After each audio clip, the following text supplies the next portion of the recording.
Buenas tardes, doctora. El día de hoy vamos a hacer la exposición referente a nuestro póster de las adaptaciones fisiológicas en la enfermedad de Parkinson. Mi grupo está conformado por mi compañera Paula Blaya, por mi compañero Andrés Felipe Bardila y quien les habla, Marcela Alemán. Como objetivo principal, queremos dar a conocer algunos de los procesos fisiológicos que se llevan a cabo en esta enfermedad y pues a modo introductorio, cabe mencionar que la enfermedad de Parkinson es una de las principales enfermedades neurodegenerativas y se presentan en alrededor del 3% de la población de adultos mayores de 65 años. Es una enfermedad que se caracteriza por la presencia de células dopaminérgicas en los núcleos basales, lo que conlleva a la degeneración de la sustancia negra y a su vez también a daños en la modulación de las redes motoras.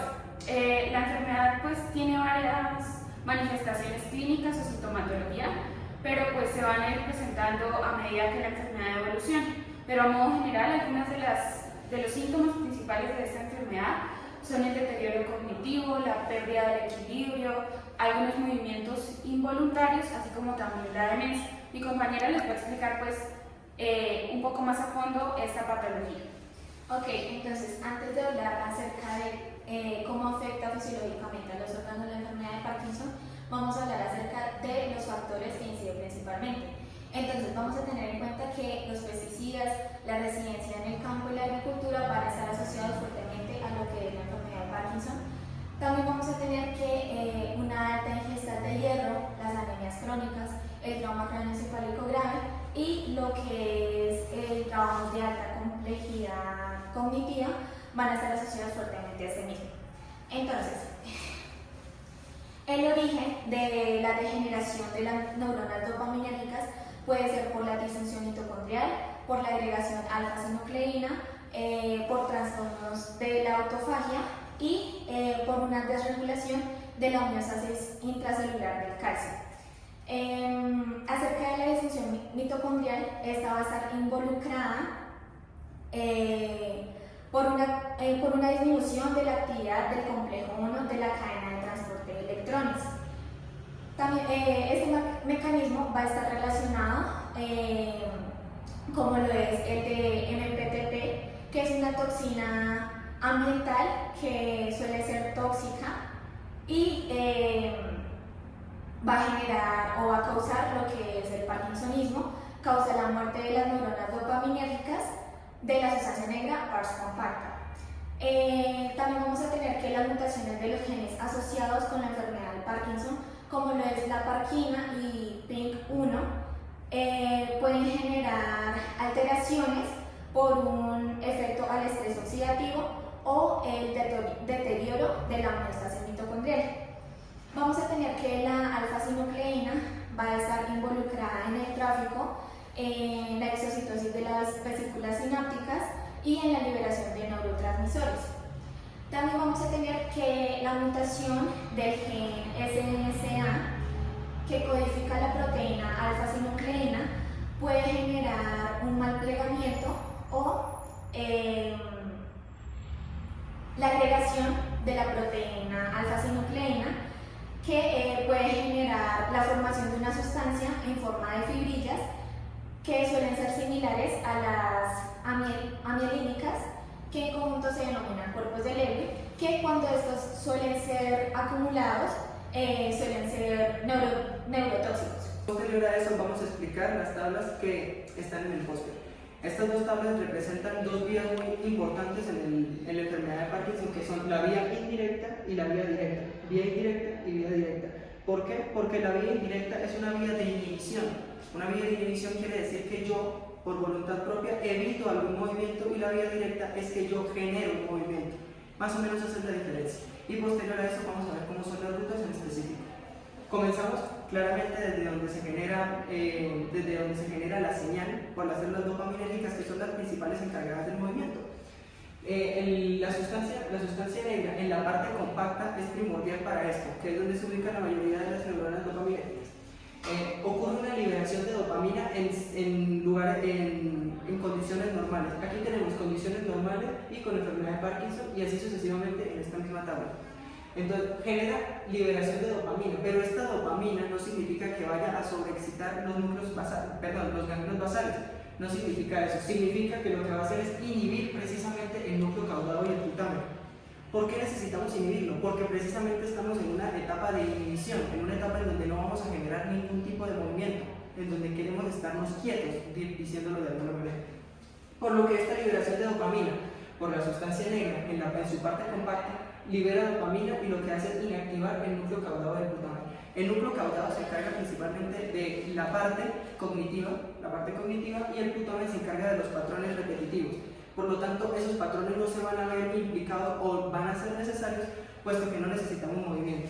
Posterior a eso, el núcleo caudado y el putamen no significa que se inhiba en un 100%, significa que va a estar en cierto modo inhibido, pero va a estar liberando una sustancia, un neurotransmisor muy importante, que es el neurotransmisor GABA. Este neurotransmisor GABA podríamos decir que es inversamente proporcional a cualquier excitación que pueda llegar a tener cualquier núcleo o ganglio basal. En este caso se libera menos GABA, es decir, el núcleo caudado, tras su pequeña activación, digamos tras su inactivación, por si podría decir, de todas maneras libera el neurotransmisor GABA, y de esta manera va a excitar el globo pálido externo.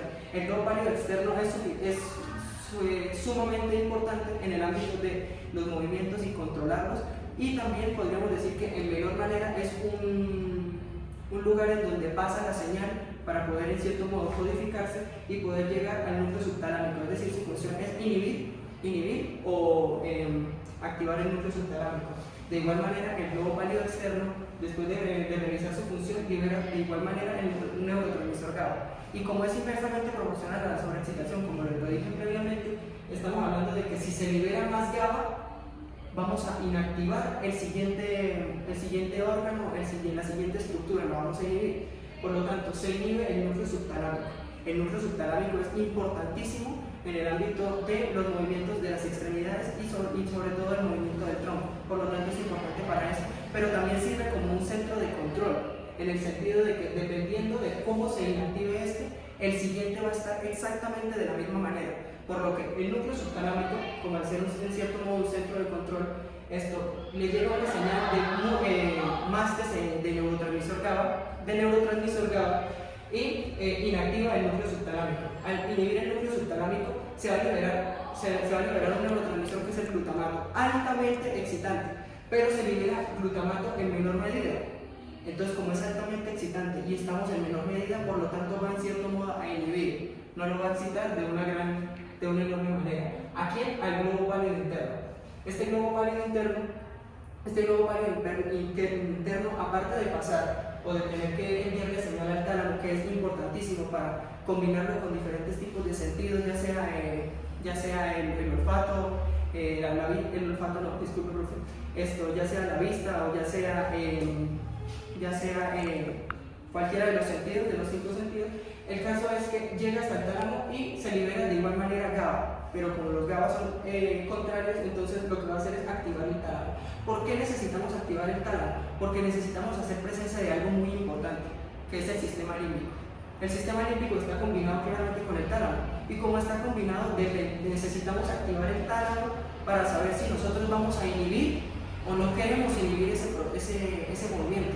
Es decir, ¿qué nos evita, por ejemplo, hacer este movimiento? No nos evita nada, pero como nosotros no vemos que no nos causa ningún peligro hacer ese movimiento, lo hacemos y de esa manera se activa el tálamo. Y si, digamos, entramos en algún peligro haciendo ese movimiento, por supuesto no lo vamos a hacer porque el tálamo y por ende el sistema límbico está activo, y por supuesto necesitamos que se excite la corteza motora para poder realizar la inhibición de este mismo proceso. Y si vamos con la vía directa, acabo de explicarnos cómo sería el comportamiento normal. Todo lo contrario sería en la enfermedad de Parkinson, es decir, el núcleo caudado se activaría, se inactivaría el globo pálido precisamente por su función del globo pálido de la coordinación del movimiento, se activaría el putamen, ¿por qué? El patrón repetitivo. Y como se activa el putamen, no necesitamos patrón repetitivo porque estamos en un ambiente de que no queremos movernos, no queremos hacer nada por el estilo, por lo tanto, no debería, en valores normales, debería inhibirse el putamen, que es el del patrón repetitivo. Por esa misma razón es que se genera un movimiento repetitivo en las personas que poseen esta enfermedad. y así con el núcleo, con el núcleo talámico, y así con el globo pálido encargado de la coordinación de igual manera, y el tálamo. El tálamo está inactivado cuando estamos hablando de enfermedad de Parkinson. ¿Por qué está activado? ¿Por qué está inactivado? Pues precisamente porque las personas hacen movimientos involuntarios sin saber qué es lo que hacen, es decir, sin ningún tipo de malicia, si lo podríamos decir así, y por ende no tienen ningún fin como tal, y no les importaría en ese modo el peligro, ni mucho menos. Por lo tanto, no está conectado ni el sistema límbico, tampoco el tálamo por los diferentes sentidos, y también, mejor dicho, va a estar inactivado la corteza motora, puesto que no tiene un control para poder movilizarse de una manera tranquila. Con ese movimiento me refiero a inhibir el movimiento y mantenerse en un estado de reposo. Y si nos pasamos a la vía directa, tenemos un poco menos de pasos por diferentes tipos de ganglios basales. Comenzamos la ruta y vamos a explicar exactamente el de la enfermedad de Parkinson. El sistema la sustancia negra en la parte compacta, que es la que tiene las células dopaminérgicas, van a liberar deficiente dopamina. Esta deficiente dopamina, como estamos en vía directa, me refiero a hacer un movimiento voluntario. ¿Por qué no? Porque está inactivada el putamen y el caudado. El caudado, como bien, es una parte cognitiva, por lo tanto no podemos pensar en lo que vamos a hacer. Es decir, los movimientos salen de manera involuntaria, por lo tanto no tenemos ningún tipo de dominio, por eso está inactivado. También está inactivado el globo pálido interno. El globo pálido interno también encargado de la coordinación, y la sustancia negra en la parte reticulada, que esta es una parte en donde se procesa la información, y cuando se procesa la información genera una respuesta mucho más coordinada para poder generarla, y por esa razón es que está inhibida, no está coordinada y se genera cualquier tipo de movimientos del tipo temblor. Y esto, ¿qué pasa con esta parte del tálamo? Cuando nosotros vamos a hacer una reacción, cuando nosotros vamos a hacer una acción, por supuesto pensamos en lo que vamos a hacer. Sin embargo, ya viene desde más adentro, si se puede decir de alguna manera más coloquial, ya viene más interno el pensamiento de nosotros querer poder generar la acción. Es decir, yo quiero generar la acción y no me lo va a impedir el sentido de la audición o de la vista, no me lo va a impedir. Por tanto, es innecesario que el tálamo esté activo, por eso en valores normales está inactivo, pero aquí se activa. Por lo tanto, en cierto modo podríamos decir que es un desorden, y podríamos decir que no está en condiciones normales como para tener que ser inhibido ese movimiento, puesto que yo ya prefabriqué el querer hacer ese movimiento. Y por supuesto también va a estar activa la corteza motora, pero si estamos hablando de un movimiento como tal motor, sí tiene que estar la corteza motora, eso es verdad. Sin embargo, como ya se tiene pensado el movimiento de lo que se va a hacer, es innecesario el paso por acá, puesto que estamos hablando de plano, no de un movimiento de mantenernos en un estado de reposo, sino en un estado de movimiento, un estado que ya se pensó, y que ya se pensó ese movimiento de qué se va a hacer en el futuro. Pasando a esta sección, tenemos se compromete de varias maneras el cuerpo, o se comporta la enfermedad de Parkinson en diferentes partes, como lo son, por ejemplo, en la parte lagrimal o en la parte de las pupilas. En la parte lagrimal va a haber una deficiencia en la producción de lágrimas o de agua en ese sentido en el ojo, por lo tanto va a haber una gran resequedad, y también va a haber alteraciones en la pupila, por lo tanto va a estar mucho más fotosensible la persona ante cambios de luz, por ejemplo. Si hablamos de glándulas salivales, pueden haber varias formas, pueden haber tanto excesiva agua, como lo dice acá, más del 50% de los pacientes presentan excesiva salivación o hipersalivación, la presentan más del 50%, pero también hay un pequeño caso en donde pueden haber hiposalivación, y ambos casos mantienen los labios resecos. Eso es un tipo de diagnóstico que se le puede dar a un paciente con este tipo de enfermedad, los labios resecos, puesto que mucha salivación, deshidratación, y la otra sería resequedad. La disfunción faringoesofágica, por supuesto, los músculos no funcionan, puesto que hay una deficiencia de calcio, como lo dijo mi compañera. Hay una deficiencia de calcio, por ende es imposible poder despolarizar cualquier tipo de músculo, puesto que es la principal molécula despolarizante de estos músculos. Por ende, los músculos, la sección esofágica, no van a funcionar en ese sentido, puesto que no se tiene coordinación de ellos. El diagnóstico cardiovascular, tenemos hipotensión ortostática. Eso quiere decir que cuando nosotros nos ponemos pie, se nos baja la tensión arterial. Y por supuesto también vamos a tener taquicardias y también vamos a tener arritmias.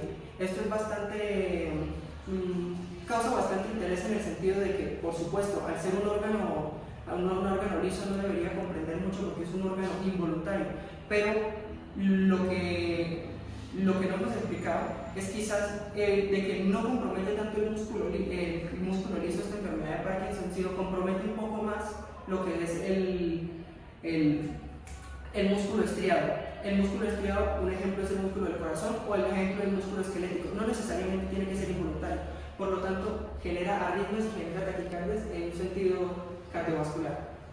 En un sentido de termorregulación, por supuesto, cuando estamos en horas nocturnas o cuando estamos en la zona del sueño, vamos a producir mayor nivel de sudoración y menor nivel de sudoración a nivel del día, es decir, de algún modo decirlo, cuando estamos despiertos.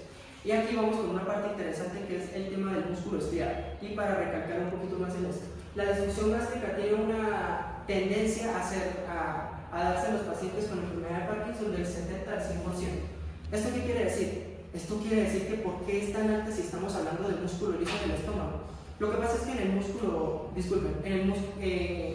el estómago existen dos tipos de músculos, uno que son las fibras longitudinales y otro que son las fibras circulares. Esos son músculos o fibras estriadas, por lo tanto va a tener en cierto modo bastante tendencia en el sentido de la enfermedad de Parkinson. Sin embargo, lo único que compromete el músculo liso sería la falta de calcio. Eso sí podría afectarlo y por eso la tendencia es tan alta. Y repito, la tendencia no es tan alta en este sentido, a nivel intestinal del 20 al 70%, puede estar variando entre esos dos valores. ¿Por qué puede estar variando entre esos dos valores? Puesto que a nivel intestinal únicamente existe músculo liso, es decir, únicamente vamos a tener pretensiones, alteraciones únicamente por la deficiencia de calcio, no por la deficiencia del sistema nervioso central controlando el músculo estriado o músculo esquelético como en este caso. Disfunción anorrectal y disfunción urinaria también se ven implicadas, puesto que en ambos lugares, en ambos sitios, hay por supuesto músculo liso para que se controle de manera involuntaria, pero sobre todo existe un músculo en cada uno de ellos, que son los músculos que sostienen el líquido o sostienen la masa que está a punto de ser excretada por el cuerpo humano, como son los músculos más externos urinarios y como lo es el esfínter externo del ano. Lo que pasa es que los anteriores, por ejemplo, el esfínter interno del ano es un músculo netamente liso, en cambio el esfínter externo del ano es un músculo estriado, o más exactamente un músculo esquelético, por lo que va a estar va a recibir bastante alteración si nosotros nos referimos a la enfermedad de Parkinson. Por lo tanto, estas dos están bastante ligadas a lo que quiero dar a entender, y por supuesto la disfunción sexual, más del 50% de tendencia a hacer en las personas con enfermedad de Parkinson, disfunción eréctil, fallas en la eyaculación, y por supuesto, como tiene que ver el sistema nervioso está fallando en ese sentido, pues por supuesto se va a ver reflejada la eyaculación por la hipoexcitación, y por supuesto va a tener fallas a la hora de eyacular. Bueno, a modo de conclusión, en la enfermedad de Parkinson, la regulación de algunas actividades neuronales estriatales que hacen parte de la vida nigria estriatal se ven afectadas por eferencias que modulan la actividad del tálamo de manera indirecta. Esto se da porque se pierde la inhibición de la liberación de dopamina en los receptores de 2. Y otra de las conclusiones es que, como lo mencionaba mi compañera, la residencia en el campo, los agricultores y pues debido como a los pesticidas, pues tienen componentes que se ven muy asociados a la enfermedad de Parkinson. Y también es importante mencionar que si la enfermedad es diagnosticada pues a una edad muy avanzada, también la expectativa de vida del paciente pues disminuirá, porque pues lo ideal es tratar la enfermedad desde sus inicios cuando los síntomas no han avanzado mucho. Y pues esta fue la exposición de nuestro póster, esperemos que le guste mucho, doctora, y muchas gracias.